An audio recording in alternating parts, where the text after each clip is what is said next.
ازيكم حبايبي؟ عاملين ايه؟ يا رب دايما تكونوا بخير وبألف صحة وسعادة، وربنا يديم عليكم راحة البال يا رب. لو اول مرة بتشوفيني ولو اول مرة بتفتح الفيديو، يا رب لو الفيديو عجبك واستفدت مني بأي حاجة بسيطة تدعي لي دعوة حلوة من قلبك. مش هقولك لايك وسبسكرايب واشتراك في القناة، بس اكيد دعمكم هيفرحني. هنعمل مع بعض النهاردة طبخة حلوة جدا جدا جدا، مفيش بيت من بيوتنا المصرية الا لازم يعملها، خاصة في الشتاء. وطبعا الشتاء معروف. هنعمل مع بعض البسلة، طبخة البسلة. طبعا البسلة لازم بنحط عليها بطاطس وبنحط عليها جزر، وزي ما انتم شايفين معايا كده دي بسلة فريش، يعني لسه شارياها ومفصصاها تمام. ومعايا بطاطس ومعايا جزر.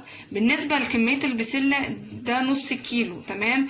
البطاطس والجزر على حسب انتي حابة تضيفي ايه. في ناس بتحب تضيف بس على البسلة بطاطس، في ناس بتحب جزر، في ناس تحب البسلة بس كده. دي بترجع لكل اسره، انت عدد افراد اسرتك قد ايه، الكميه اللي انت هتعوزيها تستخدميها قد ايه. انا ما اقدرش هنا احكمك بكميه معينه، لا في البسله ولا في البطاطس ولا في الجزر تمام. برضو كميه اللحمه بتبقى على حسب افراد الاسره تمام.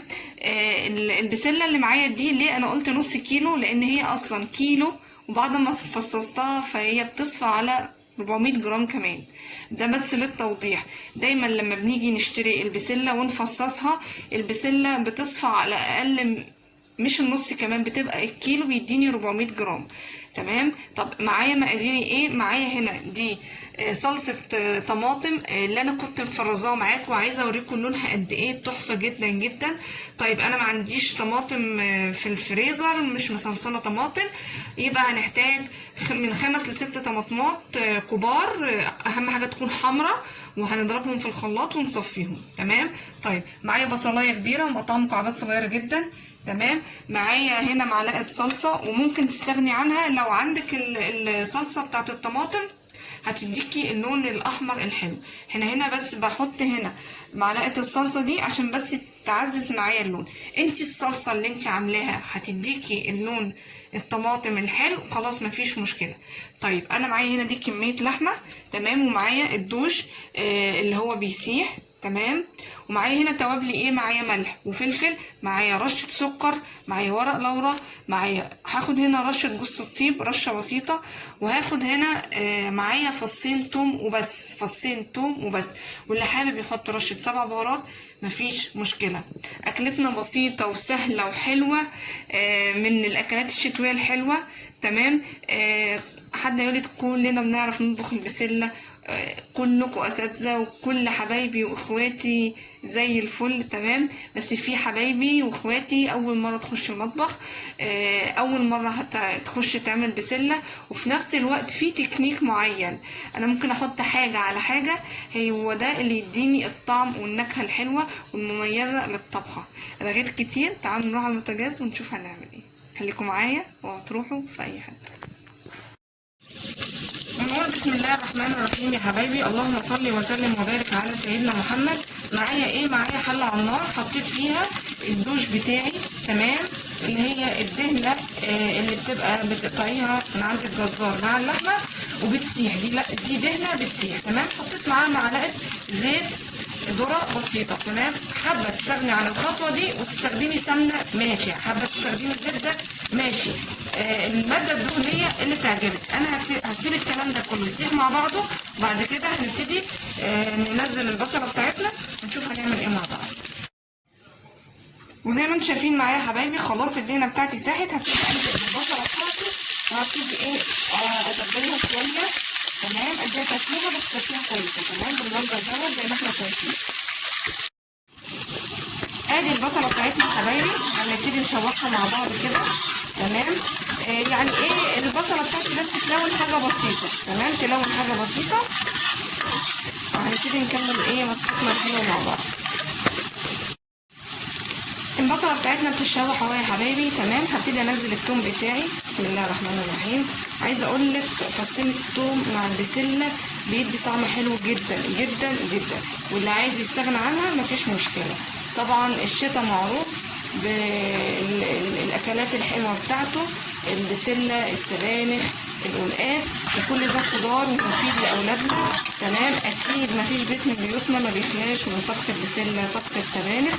تمام. هنعمل مع بعض النهارده احلى طبق بسله مسكر كده وحلو باللحمه، مش هنعمله قرديحي يعني.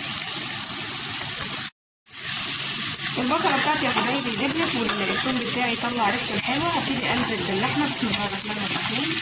واللحمه اللي بتتحط مع الخضار يا ريت تكون لحمه ملبسه شويه، بتدي نكهه وطعم حلو جدا للخضار. وبرضه احنا هنستخدموا لحمه حمرا براحتك، بس معروف ان الخضار لما بيبقى معاه لحمه ملبسه، يعني ايه لحمه ملبسه؟ تكون لحمه فيها نسبه الدهون كده بتبقى حلوه جدا، لان الدهون دي بتسيح معايا جوه الطبيخ بقى، وهو ده اللي بيديني النكهه الحلوه المميزه قوي قوي قوي. تمام. هشوح الكلام ده كله مع بعضه. اللحمه بتاعتي بنشوحها اهو يا حبايبي. تمام. هبتدي انزل بمعلقه الفلفل الاسمر، معلقه حلوه كده.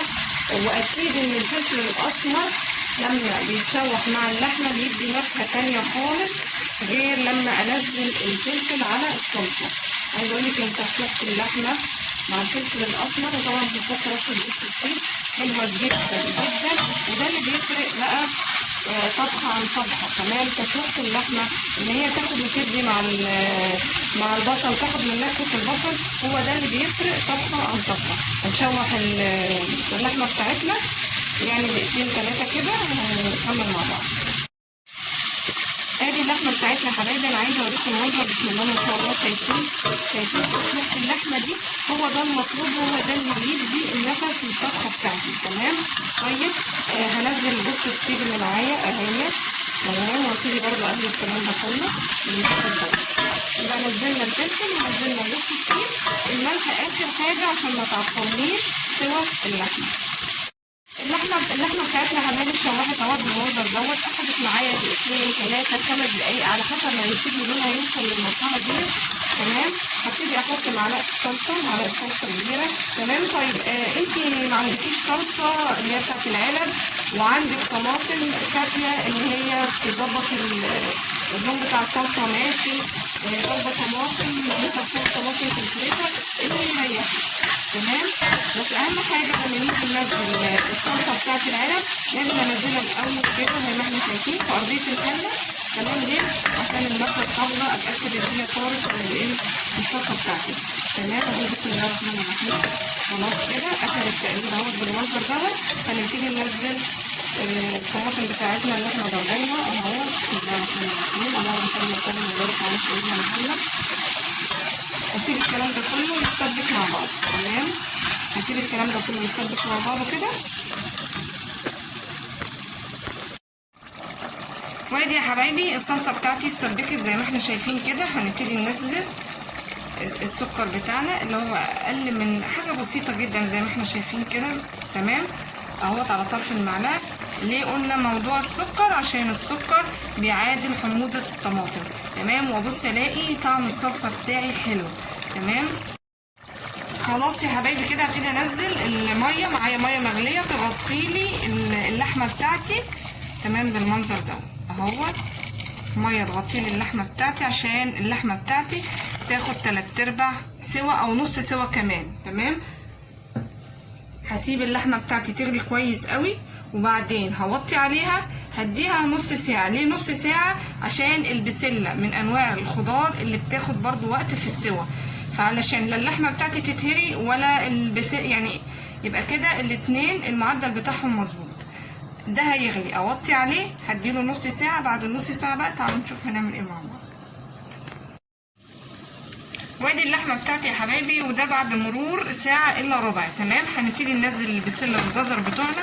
الجزر برضو يا حبايبي بياخد نفس يعني اقل حاجه في السوا هي البطاطس، عشان كده اخر حاجه بننزلها.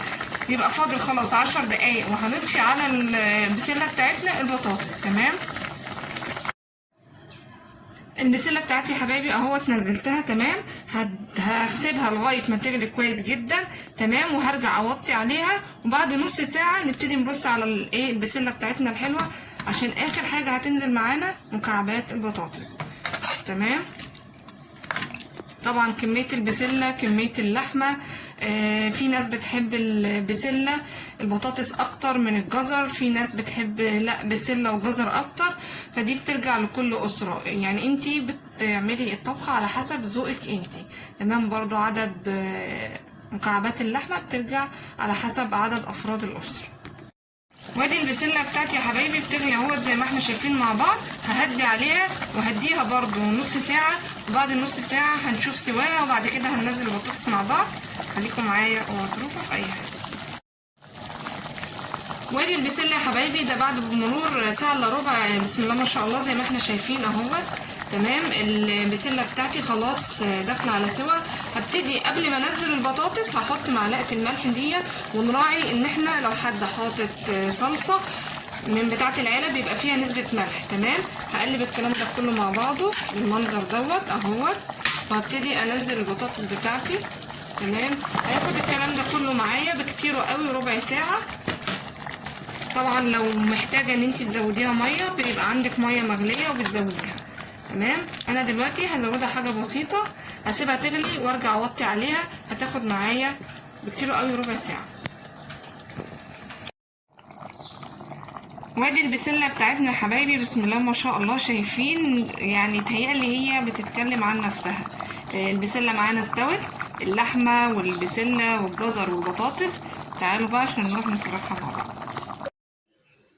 اللهم صل وسلم وبارك على سيدنا محمد. بتهيألي طبختنا الحلوة أحلى طبخة بسلة في جو الشتاء الحلو. بتهيألي بتتكلم عن نفسها. كل حاجة مستوية بسم الله ما شاء الله، ولا حول ولا قوة إلا بالله. عايزة أقول لكم البسلة سكر. قلنا كل حاجة ممكن تتقال في الفيديو. يا رب لو الفيديو عجبكم واستفدتوا مني بأي حاجة بسيطة تدعوني دعوة حلوة من قلبكم. وكانت معكم ردينا كيتشن.